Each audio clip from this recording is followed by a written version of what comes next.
Gün 7 iyun 2025-ci il yenidən bir növ uroloqların bayramına yığışmışıq. Çünki hər bir toplantı, hər bir elmi simpozium bizim üçün sanki bir bayram anlamına gəlir. Çünki bu bayramlarda, bu tədbirlərdə, bu toplantılarda biz aktiv fikir mübadiləsi aparılır, öz bilgilərimizi təzələyirik.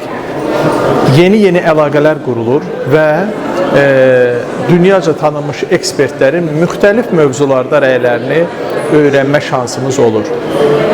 Mən çox xoşbəxtəm ki, illərdir artıq davam edən, ənənə halına gələn bu simpozium hal-hazırda yenidən öz işini ənənəsinə sadiq olaraq davam etdirir və mən də bir Azərbaycanda aktiv fəaliyyət göstərən uroloq olaraq, araşdırmacı olaraq hər zamanki kimi bu konqresdə də, bu simpoziumda da aktiv məruzəm var idi və bu məruzə də böyrək transplantasiyasının cinsi funksiyalarına təsirini əhatə edirdi.